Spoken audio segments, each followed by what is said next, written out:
Good morning everyone, today we're going to be talking about the NGS headline which just ended about 10 minutes ago as of the time of this recording. And to be straight up with you guys, the new Gunblade class, or what they're calling the Slayer class, is absolutely fantastic. It looks so good and I can't wait to try it. Like, I'm a diehard Braver main, I'm real loyal to my class, but the Slayer class looks really good. But before I show you guys the trailer, if you're new to the channel, I upload NGS content daily, so if you do play this game, I would really appreciate a subscribe as it really helps out the channel. Anyway, without further ado, let's begin the video.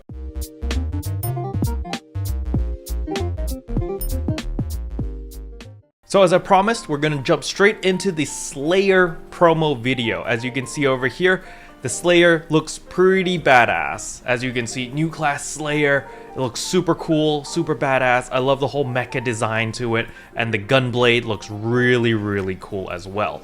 Now, it starts off with some very basic stuff over here. Oh, this is the range auto attack, this is their charged attack. You know, nothing too fancy yet, but it ramps up. So just bear with me a little bit longer here, okay? We're just gonna see all of the little basic attack stuff. This is in its melee mode, so you can see this is the basic attack with the melee. No, nothing too crazy over here, but it's gonna ramp up very soon, as we're gonna see right here. So now they're showing off some photon arts and things look crazy. You know, things are starting to look a little bit more stylish, which is really nice, but then they kick it up a notch. Look at that. That's a Braver move. That looks like a Braver move. It looks freaking fantastic. I love it.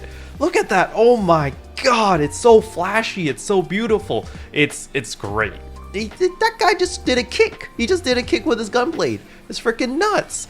So I love this style. I love how there's like the ink particles all over the place. It's very stylistic and it just screams luster. You know, it's super flashy, super cool, and I love this type of combat style. Basically, it looks super fluid, looks super nice, and I just think it's gonna be a great class to play, a super fun class to play. And this is my favorite part. You're gonna see them do domain expansion, literally taken straight out of Jujutsu Kaisen. You're gonna see right here, boom, domain expansion. That's so beautiful. It's such a cool photon blast. I think that's a photon blast at least. But there are two different variants. There's the range variant and the melee variant. So that's the range variant that we just saw. The one earlier was the melee one. This is the melee one again. Look at that. Wait, that was actually melee into range. I don't actually know what that was there. But either way, the Slayer class is coming out in mid-April. So that's pretty good. I personally was thinking it would come out at the end of April. So coming out at the mid of April, that's great for me. You know, it exceeded my expectations. So I am a very happy boy. But unfortunately, we don't have a time machine to fast forward time to get to April so that we can actually play this class. And we do have the entirety of March before April kicks in.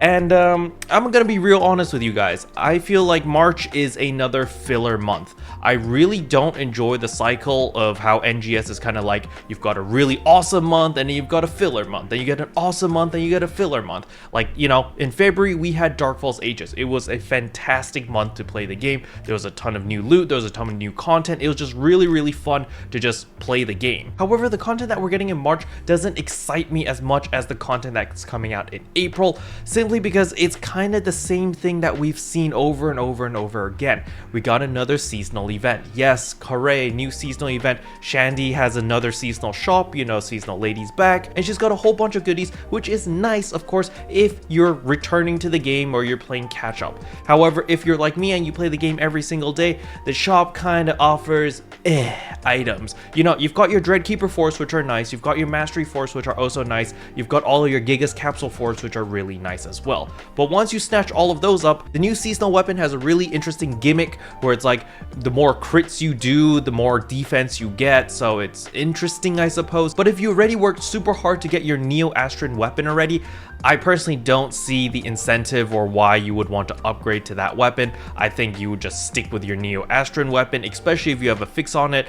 The event weapon, sure, it'll be great if you're grinding and you're killing seasonal enemies, but other than that, like, it's not going to be very effective in like the Geometric Labyrinth, for example, because remember, the Geometric Labyrinth rank 2 is coming out, which is pretty nice. You know, there is going to be less stages, which is a godsend. Instead of having 6 floors, it's only 3 floors, which is much nicer, because, you know, the original Geometric Labyrinth Rank 1 was, you know, a little bit too time consuming. It was taking like 30 to 40 minutes per run if you were doing it on higher difficulties. So I'm glad that they're changing it to just 3 floors for Rank 2. So things are going to be a little bit faster, a little bit more manageable. Now, speaking about Geometric Labyrinth Rank 2, there is a new boss enemy at the last floor, and that is the Isaka Son Wukong, which is really cool because I feel like the Isaka tag basically means that it's going to be a badass boss, because when we fought the Isaka Bujin, that was really cool. It was such a fun fight because it had different attack animations, it had different moves, and it was just such a breath of fresh air in the monotony of just like, oh, this is just a reskin of this enemy, blah blah blah.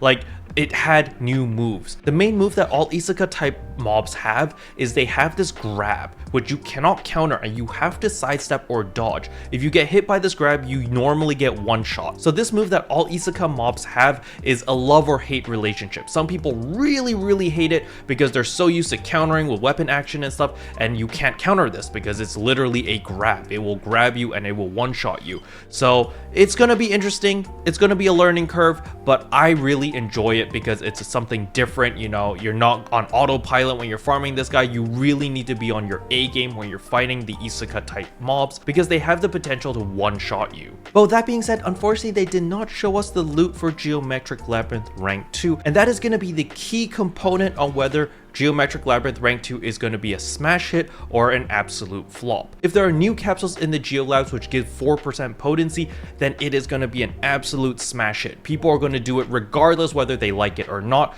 because, you know, there's new items to farm for, so it's always going to be worth their time to invest in because they can either sell the capsules for a lot of money or they can use it to upgrade their gear in order to min max. So Geometric Labyrinth Rank 2 is something that I'm definitely excited to do, but I'm just going to do it like maybe 2 or 3 times in the beginning, see the loot. If there's nothing new, then I'm gonna be very disappointed and probably never touch it again. Unless I'm itching for a challenge and I really want to fight Isekai of Son Wukong, then sure, maybe I'll go do it a couple times. However, other than that, if the loot is bad, I would never run the Geometric Labyrinth Rank 2. So please Sega, don't screw this up. Put good loot there so it's worth farming for. Now, other than the Geometric Labyrinth, the giant mutants are still staying in the game, so that is very nice. They're actually just relocating it and shuffling them, so we can actually find the Wolon Geo in Dracent Plant. So the Dracent Plant is going to be the new place where everyone's going to be farming for Dreadkeeper 4s as well as the giant mutants, so that's good. You know, that's a good change of scenery. I was kind of getting a little bit tired of Stia Outskirts, especially with the frickin' doggo chasing us all the time whenever there was a storm. While in Dracent Plant, when there's a storm, the Wukong is a lot easier to manage. Even though it is a Gigantix,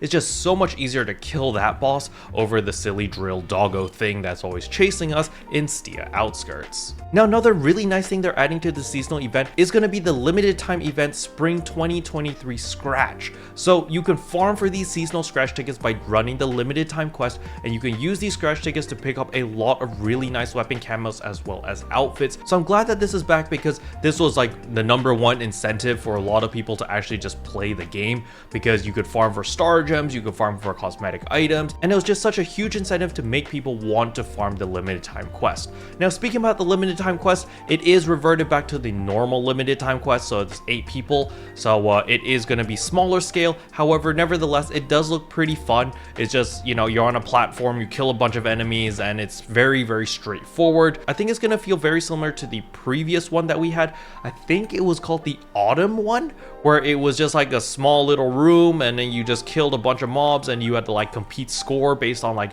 who dealt the most damage and who killed the mobs and all of that. But either way, it's just a little leaderboard to let people know like, oh, who's killing stuff the fastest and who's doing the most damage. So nothing too serious. It's just there to incentivize you to run the limited time quest more often. And last but not least, they added a bunch of field races again. So if you were really into field races, there is that. Special thanks to all the members for supporting the channel. It really means a lot to me.